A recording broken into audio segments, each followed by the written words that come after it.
warahmatullahi wabarakatuh.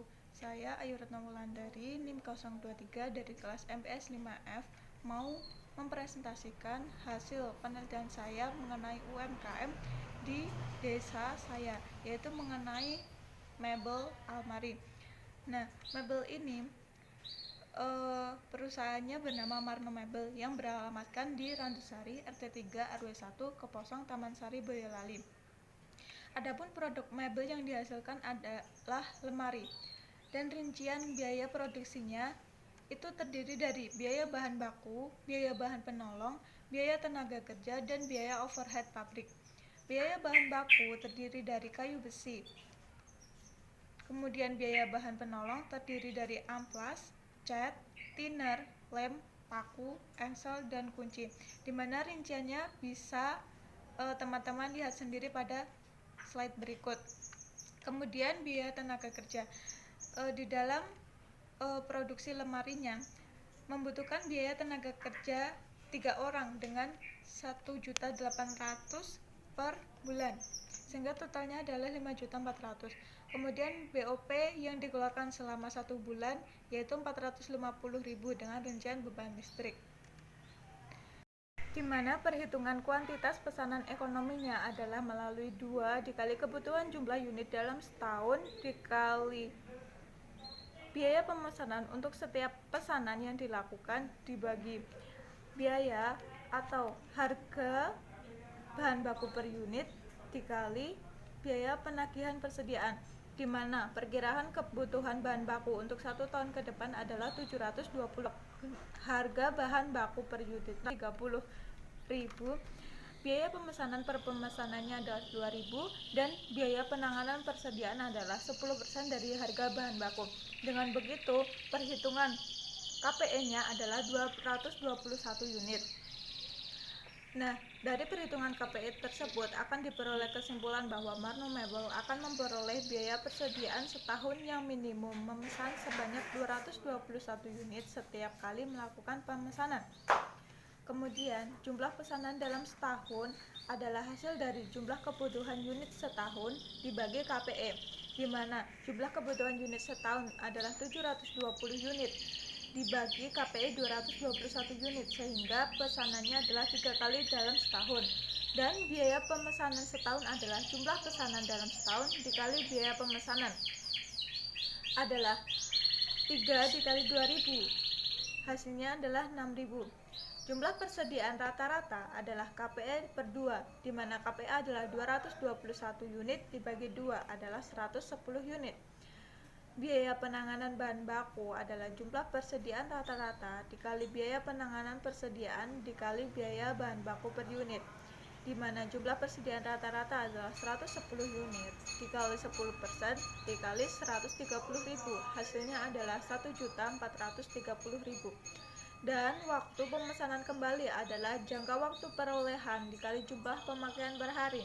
Jangka waktu perolehan adalah 10 hari dan jumlah pemakaian per hari adalah 3 unit, sehingga 10 dikali 30 unit. Persediaan pengaman. Marno Mebel akan melakukan pemesanan sebanyak 10 kali per tahun. Biaya atas kekurangan persediaan adalah Rp18.700.000 dan biaya penanganan persediaan sebesar 1.000 per unit. Nah, tabel persediaan pengamannya bisa teman-teman lihat sendiri pada slide. Nah, dari tabel di atas akan diperoleh kesimpulan bahwa persediaan pengaman yang optimum pada Marno Mebel adalah 150 unit dengan biaya paling minimum yaitu 1.085.000. Kemudian metode pengendalian bahan baku. Metode pengendalian bahan baku terdiri dari 4 jenis. Yang pertama adalah metode siklus pemesanan, yang kedua adalah metode minimum maksimum, yang ketiga adalah rencana ABC, dan yang keempat adalah metode just in time atau bisa juga disebut dengan metode black flash costing.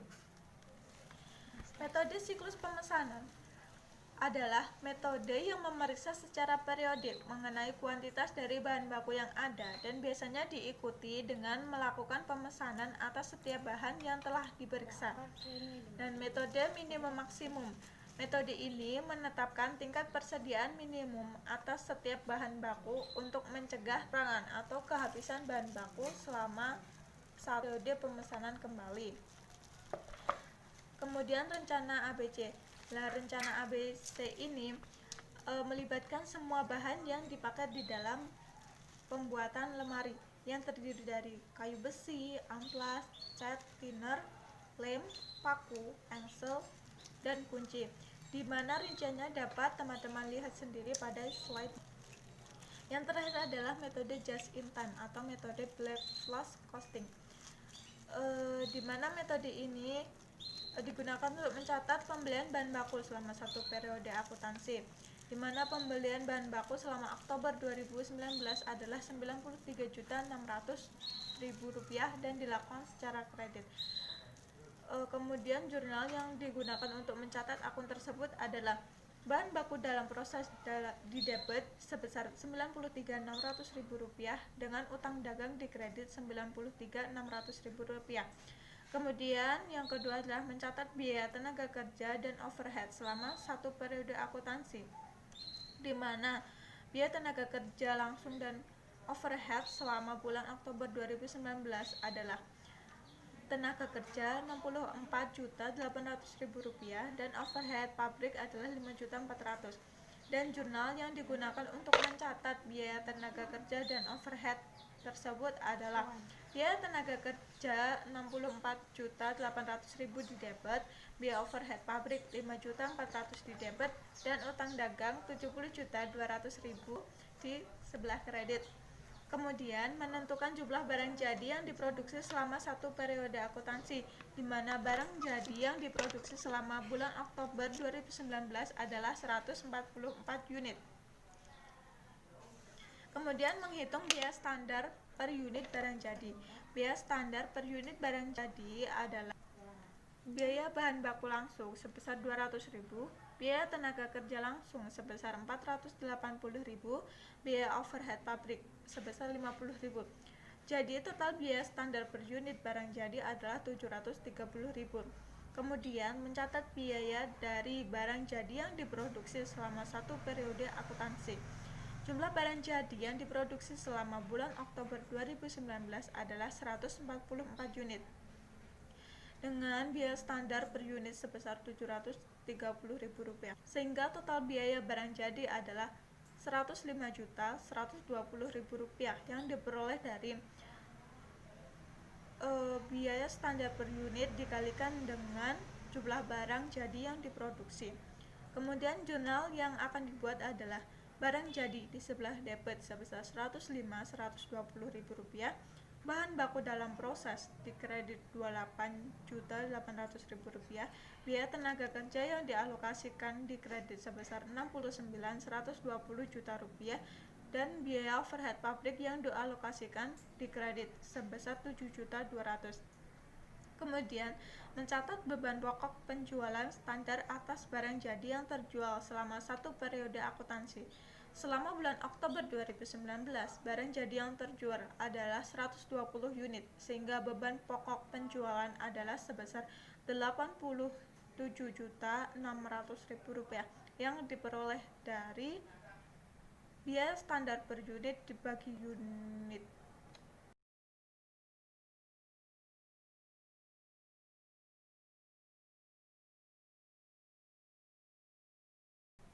Kemudian mencatat selisih antara biaya dan biaya overhead pabrik aktual dengan yang dialokasikan. Selisih antara biaya tenaga kerja dan overhead pabrik yang sebenarnya dan dialokasikan akan ditutup ke akun laba di sebelah kredit. Nah, berikut ini adalah biaya tenaga kerja dan overhead pabrik yang sebenarnya selama bulan Oktober, yaitu biaya tenaga kerja dan overhead pabrik, di mana biaya tenaga kerja adalah Rp64.800.000 dan biaya overhead pabrik adalah Rp5.400.000. Adapun biaya tenaga kerja dan biaya overhead pabrik yang dialokasikan selama bulan Oktober 2019, yaitu biaya tenaga kerja Rp69.120.000 dan biaya overhead pabrik sebesar Rp7.200.000. Biaya tenaga kerja yang dialokasikan lebih tinggi dibandingkan biaya tenaga kerja aktual atau bisa dibilang dengan over allocated sebesar Rp4.320.000. Biaya overhead pabrik yang dialokasikan lebih tinggi dibandingkan biaya overhead pabrik aktual, yaitu sebesar Rp1.800.000.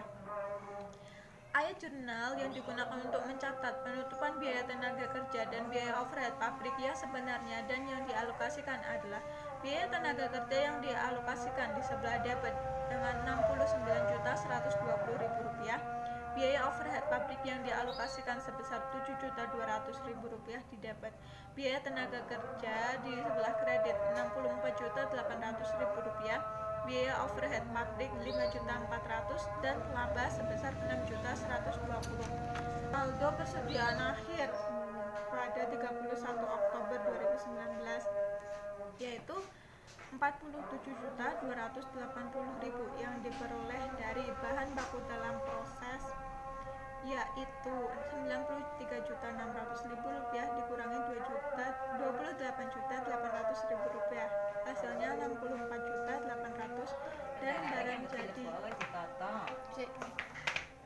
yaitu Rp24 dikali Rp730.000 sehingga hasilnya Rp17.520, sehingga total persediaan yang tersisa adalah Rp47.280.000. Kesimpulannya adalah dari keempat metode pengendalian bahan baku di atas, Magno Mebel memilih untuk menggunakan metode just in time untuk UMKM-nya.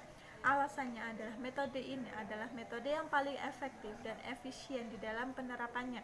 Karena dengan menggunakan metode ini, perusahaan hanya akan memproduksi barang yang dibutuhkan ketika dibutuhkan dan dalam jumlah yang dibutuhkan, sehingga akan menghindari biaya untuk penanganan bahan baku yang akan menumpuk di gudang. Selain itu juga akan menghilangkan inkonsistensi dan permintaan lain yang tidak beralasan dalam proses produksi, sehingga hal ini akan meningkatkan produktivitas.